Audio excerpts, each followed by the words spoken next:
All right, welcome everyone. This is Tim Marlowe with Be the Better Local. We're coming to you live in our studios downtown Tacoma, and we have a special guest for you today. He's a friend of mine. He's coming from the Midwest of the United States there, and he has a wonderful business that he started kind of at a serendipitous moment. But I'll let you tell his story. I'll let him tell his story, and well, welcome, Travis. How are you doing, my friend? I'm great, Tim. Thanks for having me. Yeah, man. So thank you for taking the time out.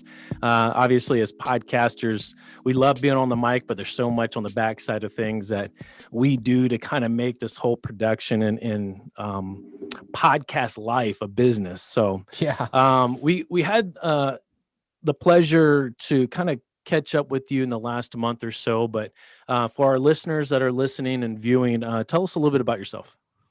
Yeah, so I'm Travis, and I'm probably most known right now for my company PodDecks, which is a tool for content creators. So whether you're a podcaster or a live streamer or just looking to get more engagement from your social media, I've created a tool called PodDecks. They're literally decks of cards with unique interview questions or episode starting prompts. So the idea being that you can pull these cards and spontaneously spark your next great conversation or piece of content. And so it's just been a wild ride this year. 2020 has been all about pod decks for me. But I've been in podcasting for about a decade. So I've been creating podcasts, and then of course helping other people produce their podcasts. So over that time, I learned a lot about the podcasting industry, the trends, what's new, and what really makes a great conversation, which sort of led me down this path to PodDecks. Yeah. You know, being in the industry for that long, it seems like I came from radio initially. And so I always thought radio was the best thing ever. I don't know why. I always thought billboards were the best thing, and now I don't like any of them. But being in it for 10 years in the podcasting industry, you've had to have seen such a dynamic change. I feel like you're almost like one of the first 8 people that started Google. I mean, you know, even being in it for that long, there's been just so much change in my life in podcasting just over the last 2 or 3 years. So what are some probably the biggest changes that you've seen with podcasting just quickly over the last 10 years? Yeah. So I think initially podcasting, the cool thing about podcasting is that there's no rules, right? You can really do anything, which, you know, really makes it really interesting because there's some really creative angles. But I think back in the day, most people started out a podcast and they typically did long form interview content or some type of longer content. And I've definitely seen a trend now in 2020, all the way up to 2020 here, that like shorter episodes are totally acceptable. A 5-minute episode is still considered a podcast episode. Like, you know, I compare it to golf, you know, like you hit the drive, which is the longest shot, right? And it counts as one stroke. And then you get on the green and then you putt like maybe 3 feet and it still counts as one stroke. So I like to tell people, like, listen, like every single time you have an idea or a story or a piece of value, it doesn't have to be 60 minutes long in order for you to get that out into your audience. So I think that a lot of people get bottlenecked by that. They think that they have to follow the leader and do these like 2-hour episodes, when in reality, you could just go on and share a short story about what's going on or a message to, you know, you basically have the ability now to transmit a message out to the world whenever you want. So the biggest trend I've seen is that I think episodes now are getting closer to like a shorter, because we have shorter attention spans with things like TikTok and like all these things we're watching. You know, I was thinking the same thing because of TikTok. Yeah. So the attention span really, you know, the consumer or the podcast fan or the content fan they really want to get some value, and then they want to get on. You know, it's funny, like in 2020, we're all sort of locked at home, but we're busier than ever. So I've personally, in my own podcast and some of my clients' podcasts, have started to fall into the shorter category, because I'm presuming that somebody isn't commuting an hour to work anymore, but they may walk their dog for 20 minutes or they may watch the dishes for 10. So I'm trying to do this thing where I'm sort of giving people the quick hit.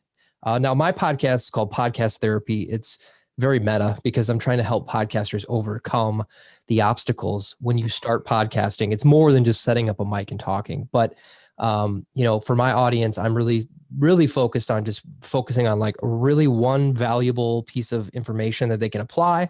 And I get in, I give them the information, and I get out. So Mm.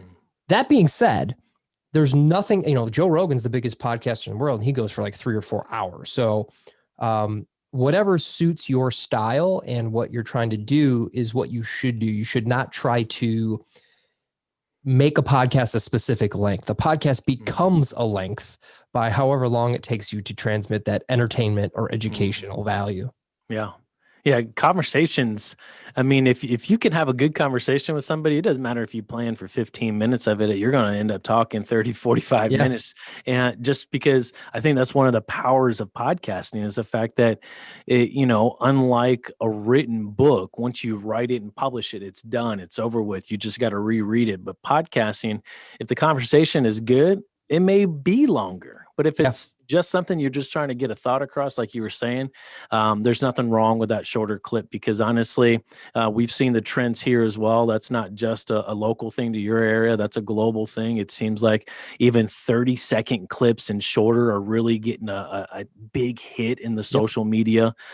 So we've definitely seen that type of trend happening us here in the Pacific Northwest. Yeah. Um, what was probably one of the hardest parts of growing your business? Obviously, we're in the early stages as well. When I say early, I say earlier than 10 years probably. Yep. And so just tell me a little bit about the struggle and the hard parts about growing a business. Yeah. So, I mean, PodDecks as a business sort of came just by surprise. It was what I call an accidental business. So, to make a long story short, I was helping people with their podcasts. I couldn't work with everyone, right? When you're an agency, you're selling time, and there becomes this threshold of when you don't have any more time to sell. Mm, So I decided to create a course where I could distill all the things that I had learned in my experience and give it to somebody so they could do it on their own, right?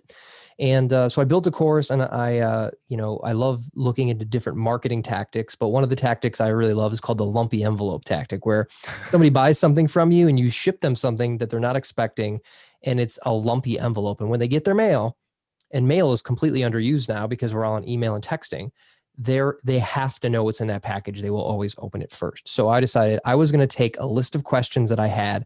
I called them the friends questions, and I would use them at dinner parties and just with my coworkers and all kinds of stuff. And I put them into the form of a deck of cards, and I launched this course, and I sold zero. And then the next week I sold zero. So I started to promote like, hey, by the way, when you buy the course, you're also going to get this bonus of this deck of cards with interview questions to help you um, get further along in your path as an interviewer, right? So I was just thinking of it as this like gift.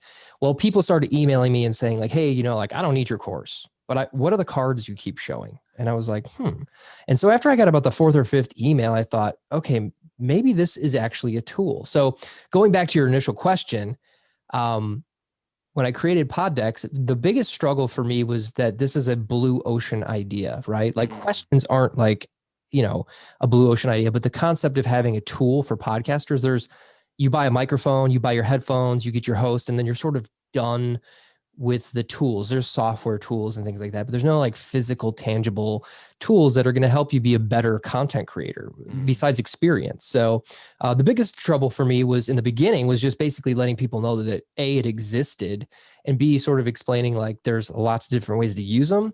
And so that was really, I think, the learning curve. And I'm still in that phase, right? There's still people that will tell me like, hey, I've heard of you. I've sort of heard of PodDecks. I don't really know what they are. And, then I get the opportunity to like introduce them to this as a tool that they can, use to have better conversations, make more content, stay consistent, all the wonderful things that are happening with the users of PodDecks. I love that, man. When people ask you that question, I love when people ask me that question. What is BD Local? I've heard of it before. I would love to tell you. And I'm just sitting there grinning because it's not too often that you or I, as the owners of companies, get to really tell our story. It just so happens that people just fall into our story. But when we get to tell it, we get to kind of reflect and think about all the things that we had to go through to kind of beat adversity when we're facing it face to face. I mean, you're a family man, I'm a family man, and so there's bigger things than just running a business that are in Sure. our lives.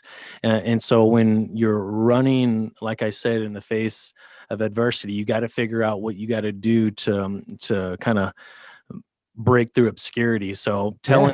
telling your story and as often as possible seems like one of the best tools that I've had, and it's worked out for you as well, my friend. It seems Yeah. like. um, you know, I'm pretty early in my business. My business, owning a business. I'm within 5 years as well, and there's been a lot of things that I would have done probably differently in the start. Um, And I don't know if I would actually go back and do it differently. I just have the mindset of, well, I probably would have done this, because I don't know where it would have been, since I know where I'm at now. Um, but looking back through everything, Mhm. what would you have done differently? Like, obviously, Sure. this was a fall over a stone type idea that came about, but now it is a full fledged business. What would you have done differently? Yeah, I think so when you start a business and people tell you that there's something that they want and then you sort of no PodDecks I created very small. So this is something I really recommend if you're like starting anything, whether that's like a business or a YouTube channel or anything. It's very easy to get overwhelmed by like all the things you need. You know, people start a business, the first thing they do before getting any customers is they go get 1,000 business cards printed, right? So don't go print the business cards, and don't go run out and buy bulk of everything. I started PodDecks with getting a few emails that people said they were interested. So what I did was I just started small and I pressed 10 decks and made a website in 2.5 hours and made an ad on my phone and ran it. And that was the spark that started this whole flame.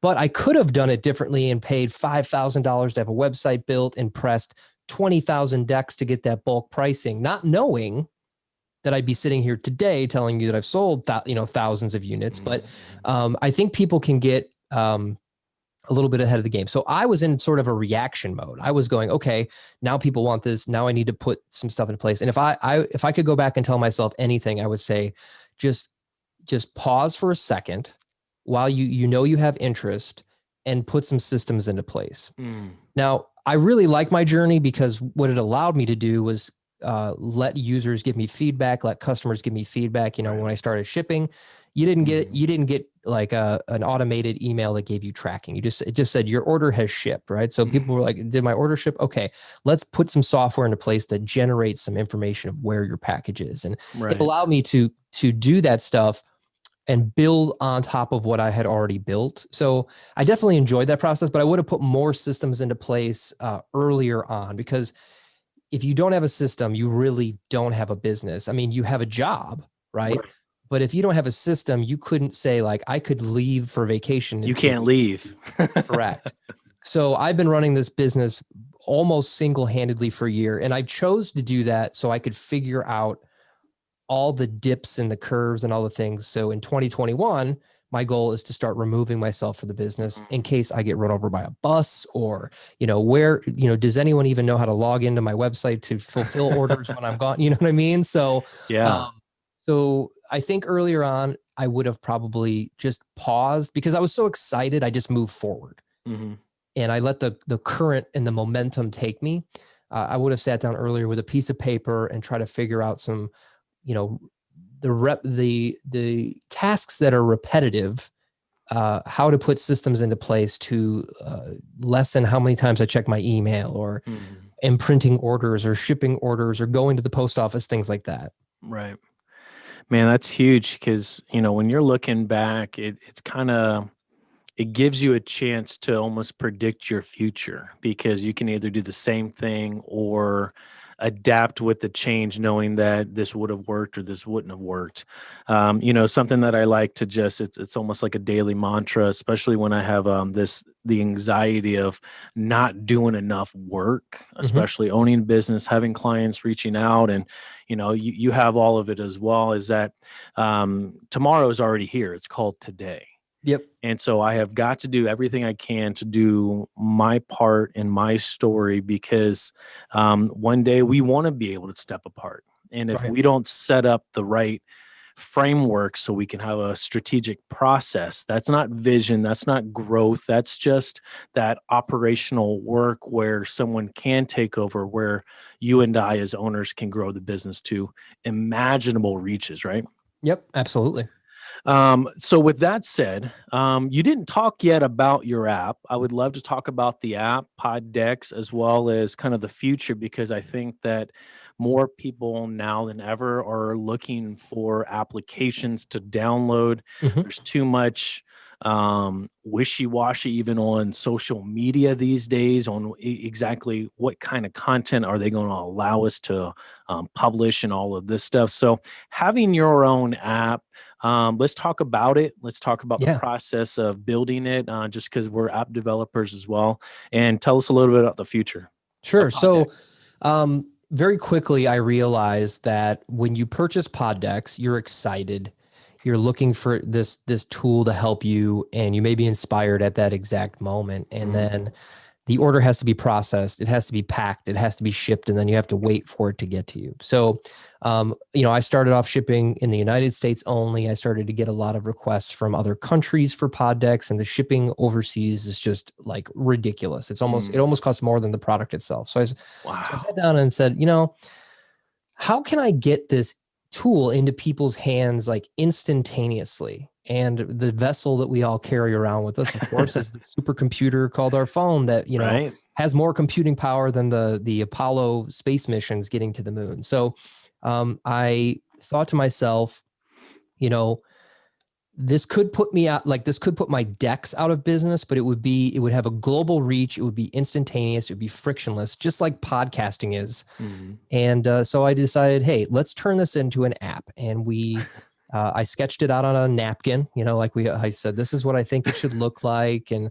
I started to, do some stuff in Photoshop to create sort of like a vision for it. And then I have a friend who's a web developer who I said, hey, listen, do you think you could build an app? And he said, well, I've never built an app, but I think I could do it. I said, all right, let's give it a shot. Like start building this thing and let's see what it looks like. And so we built the entire thing and it was ready in March. Mhm.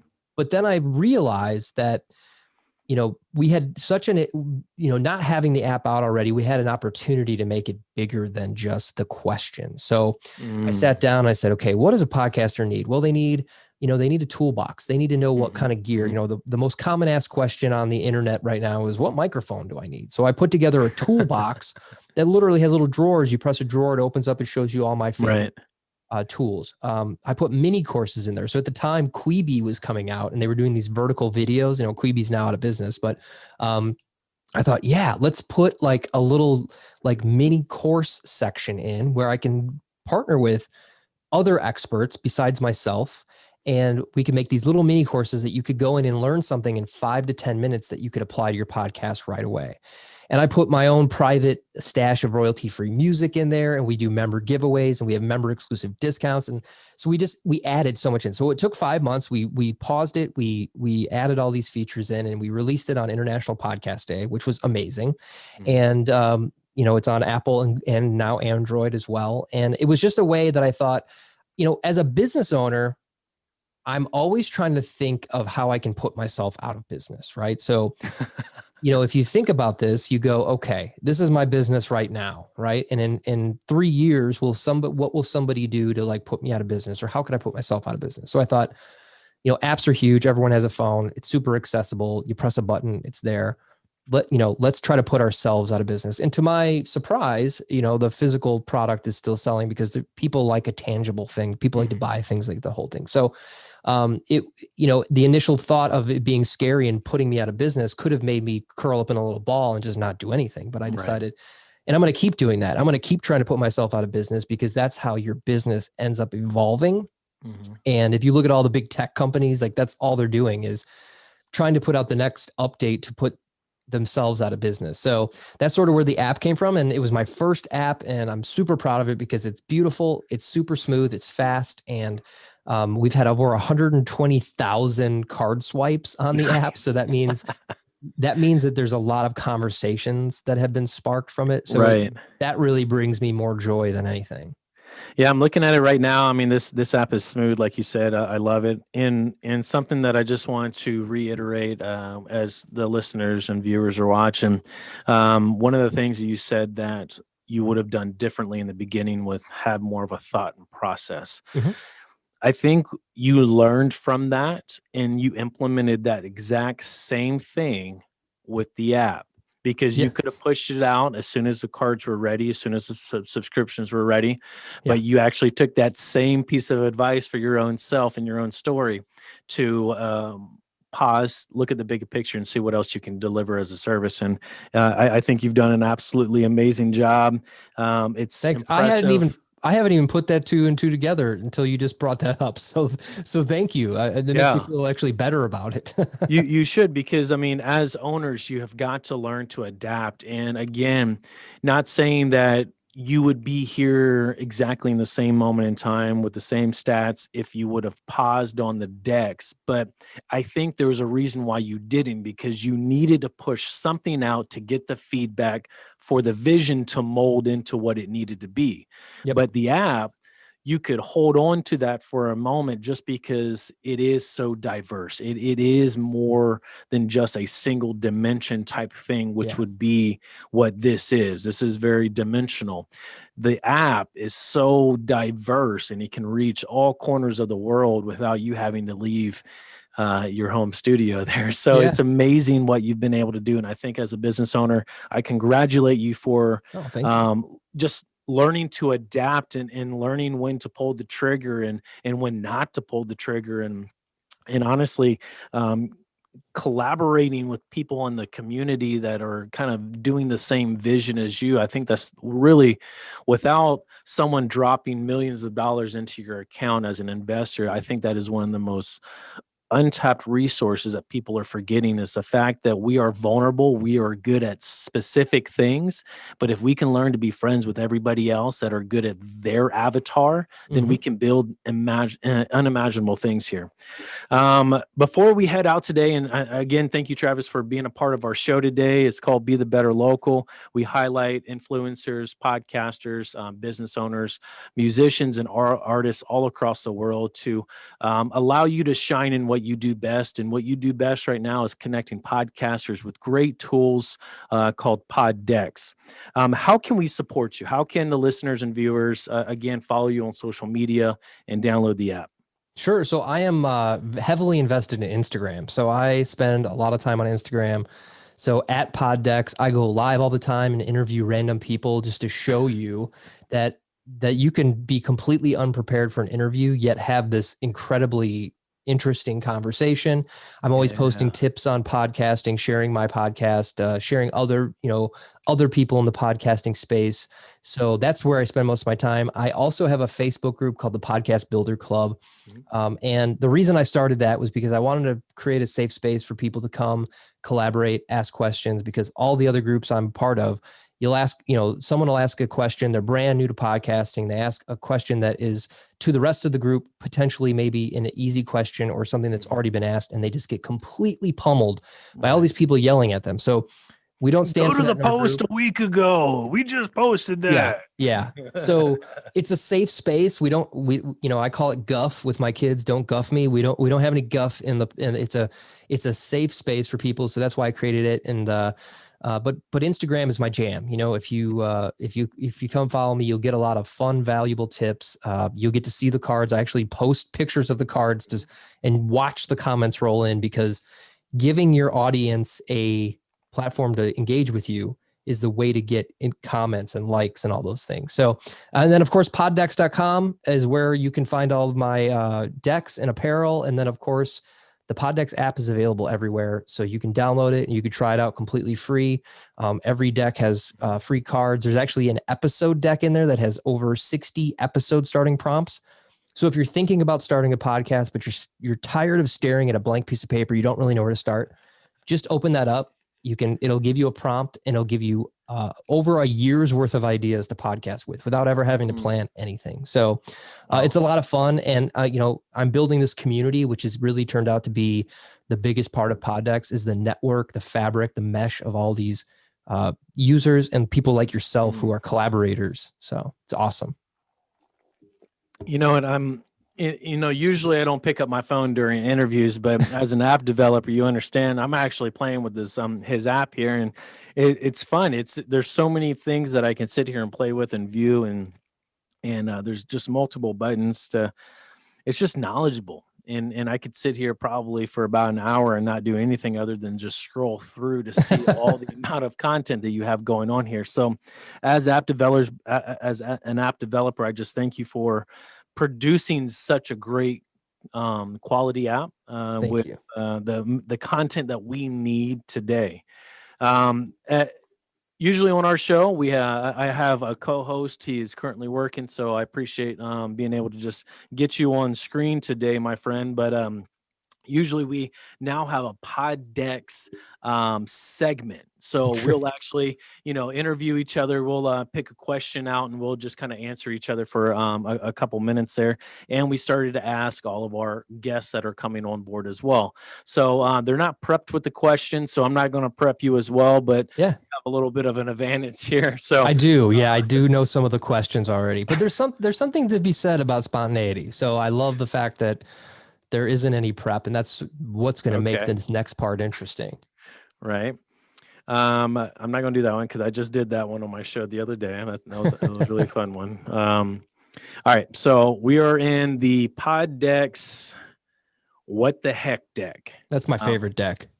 what set of items could you buy that would make the cashier the most uncomfortable? Yeah, this is a good one. So, this has actually happened to me a few times in my life where I've been on like a run to get a couple things, and you put them on the little conveyor belt and they're starting to go, and the lady's like boop, she looks at what it is and she puts it and boop, and then all of a sudden she's piecing what these things are together. That must be the most fun part about being a cashier is seeing what people buy. So I think probably a couple items that would make someone feel uncomfortable would potentially be like duct tape, a shovel, maybe some rope, or like bleach. When you put those all together, it's sort of like, okay, what are we working on here Enema today? pack. Yeah. So or just like a complete, just a whole conveyor belt full of like baby food. But there's no baby with you, right? And like, does this guy just eat baby food, Right. um, but those are fun. How about you? What do you think? What do you think? What's a combination that you think might make somebody feel uncomfortable? I just think anything medical when it's not Yeah. necessarily for me, when it's just personal things. And, I've gotten comfortable with it, being married and having women in my family Yes. and getting things for them to, um, really, it's really unique to bring it all together when you're thinking about other people's perspective and they're looking down it because you like you said you expect them to scan a bag of marshmallows and then Hershey's chocolate and then graham cracker. Okay, this guy's going to go Yeah. do some s'mores. Yeah. But like you said, duct tape, Yeah. shovel, enema to Yeah. I don't know. It's Yeah. just all that stuff seems like it'd be pretty funny to me. Secondarily, I think probably like if you're going in and you're getting like cough drops and cough syrup and all, like you're clearly sick, right? So I think that would make a cashier, if you're exposed to people all day long and here's this sick person buying all this stuff because they're sick and they're blowing their nose in line, that would definitely make me feel uncomfortable. Right, here we go. We're just trying to push things along with a pencil so we're not touching their items. Exactly. Don't worry, it's just COVID Yeah. precautions. Well, Travis, man, it's been such a pleasure. Thank you so much for being a part of the show. We're going to head out here in just a moment. Before we do, I love being able to just hear maybe an inspirational quote from you guys. What is there to come? What can you leave our audience with? Because we love being able to take action. That is the only way that we can become better as individuals is if we take the action needed to be the change. So, give us some action. What can we Sure. learn from you? Yeah. So before I answer that, because I have a good answer for that, I want to thank you for what you do for the community, sharing these podcasts, sharing people's stories, because I do think it's very helpful to those out there that are watching or maybe, just on the edge about to start something or improve something. So my gratitude to you. What I can leave you with is this. This applies to everything in life, whether you're going to start a podcast, a business, a family. You don't have to be great to start, but you have to start to be great. And I think there's a lot of factors in all of those that could bottleneck you from actually going, okay, today's the day.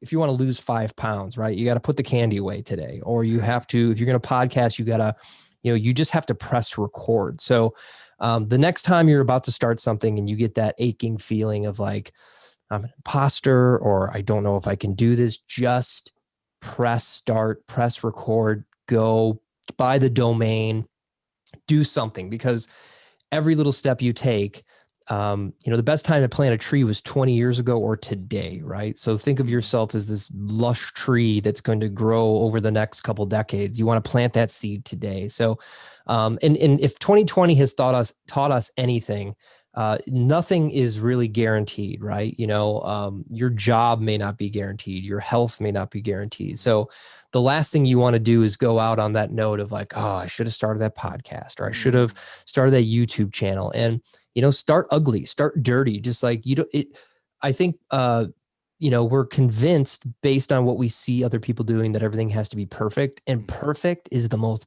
boring thing in the world. My entire business was a happy accident, right?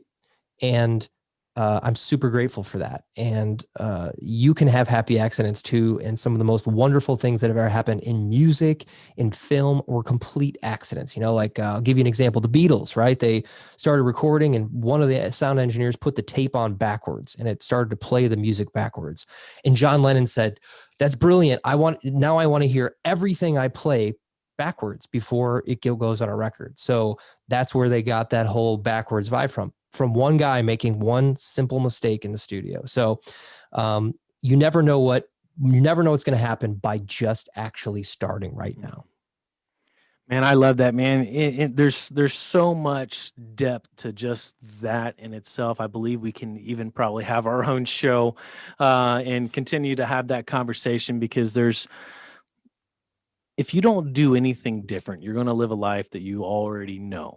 Yep. But if you do something different today, you can live a life you've never lived. And if you want change, and if you want to be able to break out of whatever shell that you're in, do something different. Yeah. It starts with action. It starts with that step that Travis is talking about. So, and we firmly believe that here at BD Local, especially our show with Be the Better Local, because again, this show is meant to highlight those that are taking action to be the change needed in the world today. So we thank you. We thank you everyone for tuning in, and we'll see you next time. All right, cool. Awesome.